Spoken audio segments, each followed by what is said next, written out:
নমস্কাৰ গ্ৰহণ কৰিব প্ৰিয় সতীৰ্থসকল। যোৱাকালি লোকসভা সমষ্টি গুৱাহাটী অৰ্থাৎ গুৱাহাটী লোকসভা সমষ্টিৰ প্ৰাৰ্থী মীৰা বৰঠাকুৰে বক বিধানসভা সমষ্টিত এক সভাত যোৱাকালি ভালেখিনি কথা উন্মোচন কৰি দিলে। এই বিজেপি চৰকাৰখনৰ ফাঁকিবাজি তালিবাজি কৰি আছে, কিমান আঁচনি আছে, সেই আঁচনিবিলাকৰ ৰহস্য ফাদিল কৰিলে এফালৰ পৰা। আৰু বিধায়িকাগৰাকীয়েও কিছু কথা ক'লে, আহকচোন তেখেতদ্বয়ে কি ক'লে আমি অকণমান চাই লওঁ এই ভিডিঅ' যোগে। নিৰ্বাচন নাচিবলৈ আহিব, দুৰ্ভাগ্য চব কথা বুজি পোৱাৰ পিছতো সকলোৱে আকৌ নাচা আৰম্ভ কৰি দিয়ে। এইকেইটা সমষ্টিত নহয়, তথাপিও মই কথাখিনি যেতিয়া কৈ আছো, এই কথাখিনি সমগ্ৰ অসমৰ কাৰণে মই কৈছো যে নাচি পেলাই হিমন্ত বিশ্ব শৰ্মাৰ জালত ভৰি নিদিব। নিৰ্বাচনৰ আগত সেই 500,000 টকীয়া যিটো চিৰা পেকেটৰ পইচাত যাতে 5 বছৰলৈকে অসম বন্ধকত নাযায়, তাৰ প্ৰতি আপোনালোকে চোকা দৃষ্টি ৰাখিব লাগিব, তাকে মই আহ্বান জনাইছো। আৰু তেওঁলোকে যিটো অপপ্ৰচাৰ চলাইছে তাৰ বিৰুদ্ধে ৰাজনৈতিকভাৱে সজাগ হৈ সকলো আপোনালোকৰ জাতি জনগোষ্ঠী, আমাৰ সকলো ভাই বন্ধু সকলোকে মই আহ্বান জনাইছো। ব্লকৰ সভাপতিসকল, মণ্ডলৰ সভাপতিসকল, ৱাৰ্ড আৰু বুথৰ সভাপতিসকলক কৈছো যে নিৰ্বাচনৰ দিনাখন যাতে বুথত সক্ৰিয়ভাৱে যাতে আপোনালোকে নজৰ ৰাখে, কাৰণ ইহঁতে ৰেগিং কৰিব। আমাৰ মানুহ যদি তাত নাথাকে, নিজৰ মানুহ বঢ়াই তেওঁলোকে ভোট বঢ়াই ল'ব। গতিকে যাতে আমাৰ পুলিং এজেণ্টসকলক যাতে ট্ৰেইনিং দিয়া হয়, খুব ভালকে চোকা নজৰ ৰখা হয়, তাৰ কাৰণে মই আহ্বান কৰি বুথৰ অফিচ যাতে একদম মজবুতভাৱে যাতে বহি থকা হয়, কাম কৰিব লাগিব। প্ৰত্যেকে আজিকালি সদস্য মানে সংসদৰ প্ৰাৰ্থী হিচাপে কাম কৰিব বুলি দায়িত্ব অৰ্পণ কৰি মোৰ বিশ্বাস আপোনালোকে এইবাৰ আপোনালোকে আমাক যদি সংসদলৈ পঠায়, আমি আপোনালোকৰ মান সন্মান আমি মানে ম্লান নকৰি গৰিমা বৃদ্ধি কৰিবৰ কাৰণে মই যৎপৰো নাস্তি চেষ্টা কৰিম বুলি মই আপোনালোকৰ ওচৰত প্ৰতিশ্ৰুতি দি মই কি কৰিম আপোনালোকক নকওঁ। এটাই কৈছো যে আপোচ নকৰো, নৈতিকতাৰে মই ৰাজনীতি কৰিম, সেইটোৱে মোৰ প্ৰতিশ্ৰুতি। বাইদেউ কোনো চৰকাৰী অনুদান নহয়, এইবোৰ ধাৰ। লাখ কোটি বাইদেউ যদি চৰকাৰী অনুদান হয়, ফৰ্মখনত কি কাৰণত আধাৰ নম্বৰ আৰু পান কাৰ্ডৰ নম্বৰ বিচৰা হৈছে, এইটো আপোনালোকে বুজি লোৱাটো উচিত।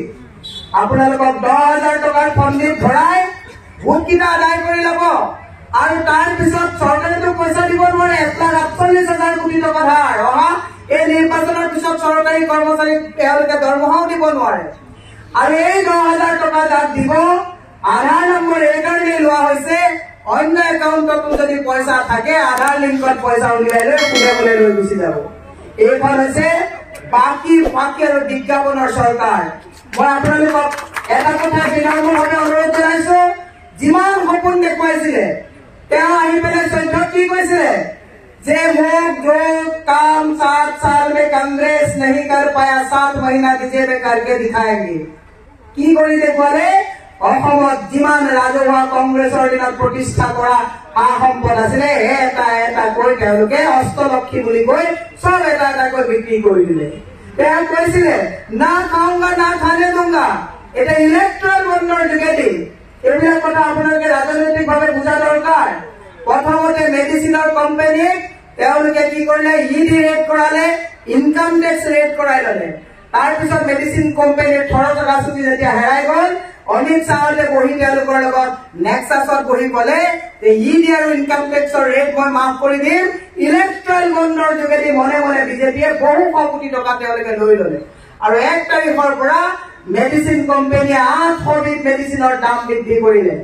এতিয়া এটা গেষ্ট্ৰিকৰ টেবলেটৰ দাম 18 টকাৰ পৰা 22 টকা পৰ্যন্তলৈ বৃদ্ধি হল। যিখন চৰকাৰে জীৱনদায়িনী ঔষধক লৈ, যিখন চৰকাৰে কভিডৰ সময়ত আমাক মুখত মাস্ক লগাই চেনিটাইজাৰ লগাই দৰ্জা বন্ধ কৰি আমাক ভিতৰত ভৰাই দিলে, ভেকচিনৰ নামত 2 নম্বৰী কৰি গোটেই ভাৰতৰ মানুহক বাধ্য কৰালে ভেকচিন লবলৈ, শাৰীৰিকভাৱে মানসিকভাৱে আমাক দুৰ্বল কৰি তোলালে। এইখন চৰকাৰক পুনৰ ৰখা দৰকাৰ হয়নে নহয়, ৰাইজে সিদ্ধান্ত লব। মই দীঘলীয়া নকৰো। আমাৰ ইতিমধ্যে সংগঠন ধৰি ৰখা ব্লকৰ পৰা বুথলৈকে ধৰি থকা আমাৰ বিষয়ববীয়াসকল আছে, আৰু বহু বিধানসভাত আমাৰ এগৰাকী দলীয় আমাৰ বিধায়িকা আছে, তেওঁ অভিভাৱক হিচাপে আছে। ইয়াত মই বেছি চিন্তা কৰিব লাগে বুলি মই ভবা নাই। যি 4টা সমষ্টিত আমাৰ বিধায়ক আছে, সেই সমষ্টিকেইটাত তেওঁলোকে ভালকে জানে বুথ লেভেল মেনেজমেণ্ট কেনেকৈ কৰিব লাগে তেওঁলোকে খুব ভালকৈ বুজি পায়। মই এটা কথা কৈছোঁ যে আমাৰ যিখন প্ৰথম কথাটো হৈছে দলৰ পতাকাখন, দলৰ আদৰ্শ, দলৰ নীতি নিৰ্দেশনা আৰু সংগঠনৰ শিপা। এই বস্তুকেইটা ধৰি থাকিবৰ কাৰণে মই আপোনালোকক কোনো অনুশীলন দিব নালাগে, কাৰণ আপোনালোকে জানে সেইকাৰণে বিধায়িকাটোৱে জিকাব পাৰিছে। সময়ৰ সন্মুখত বহুত প্ৰত্যাহ্বান। এই প্ৰত্যাহ্বান কেৱল কংগ্ৰেছৰ প্ৰত্যাহ্বান নহয়, এই প্ৰত্যাহ্বান নিৰাপত্তাৰ প্ৰত্যাহ্বান নহয়, এইটো প্ৰতিজন ভাৰতীয়ৰ সন্মুখত এটা বৃহৎ প্ৰত্যাহ্বান, প্ৰতিজন অসমত থকা প্ৰতিজন নাগৰিকৰ ওচৰত বৃহৎ প্ৰত্যাহ্বান। ইভেন এই কথাটো মই আপোনালোকক কৈছো, এইটো নিৰ্বাচন বিজেপি কৰি থকা তৃণমূলৰ কৰ্মীসকলৰ কাৰণেও বৃহৎ ডাঙৰ প্ৰত্যাহ্বান। এনেকুৱা এটা অত্যাচাৰ চলোৱা নাছিলে, কিন্তু বৰ্তমান বিজেপি চৰকাৰে এনেধৰণৰ এটা পৰিৱেশ কৰিছে যে ৰাইজে এতিয়া গণতান্ত্ৰিকভাৱে কোনো কথা তেওঁলোকে ক'ব নোৱাৰে, তেওঁলোকে মাত মাতিব নোৱাৰে, তেওঁলোকৰ মনৰ কথা তেওঁলোকৰ বেদনা প্ৰকাশ কৰিব নোৱাৰে।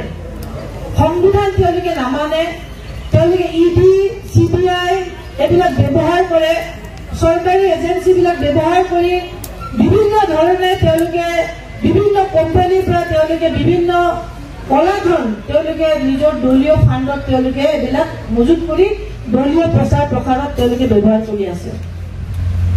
এনেধৰণৰ অগণতান্ত্ৰিক ব্যৱস্থাৰে এতিয়া বৰ্তমান দেশখন তেওঁলোকে চলাই আছে।